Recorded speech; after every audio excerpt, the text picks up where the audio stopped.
High everyone, welcome back to my another mini vlog. আর এই ভ্লগটা কিন্তু যথেষ্ট স্পেশাল, কারণ রথযাত্রা বলে কথা। আর জানো তো, রথযাত্রা মানেই হচ্ছে দুর্গাপুজোর শুভারম্ভ। হ্যাঁ, কারণ আমরা প্রত্যেকেই জানি যে আমরা বাঙালি, আর আমাদের বাঙালি মানেই রথের দড়ি টান দেওয়া মানে কিন্তু মা দুর্গার চলে আসা। যাকে সকাল সকাল আমরা একটুখানি রেডি হয়ে বেরিয়ে পড়েছিলাম শাশুড়ি বৌমা মিলে জগন্নাথ দেবের উদ্দেশ্যে।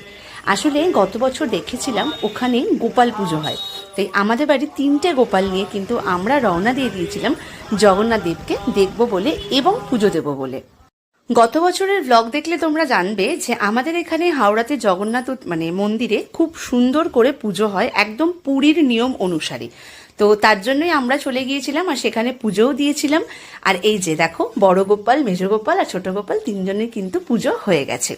আর তারপরে জগন্নাথ দেবের পুজো করে আমরা আর কি সেখানে একটু অপেক্ষা করছিলাম, কারণ আরতি হবে বলে।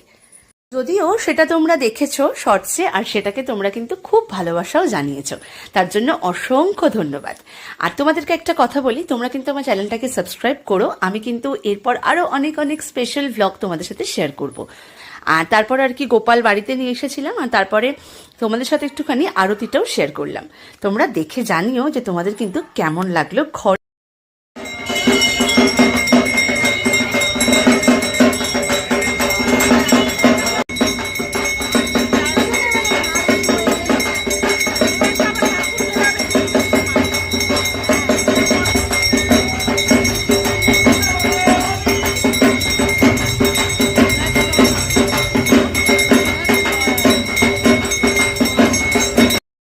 ব্যাস, পুজো হওয়ার পরে গোপাল নিয়ে চলে এসেছিলাম বাড়িতে।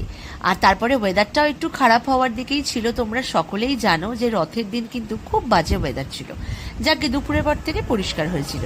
আর তারপরে শাশুড়ি মাকে নিয়ে, গোপালকে নিয়ে একটু ছবি তুলছিলাম। এরপরে আসছি পরের ব্লগিংয়ে।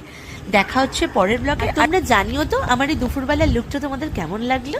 দেখা হচ্ছে নেক্সট ব্লগে।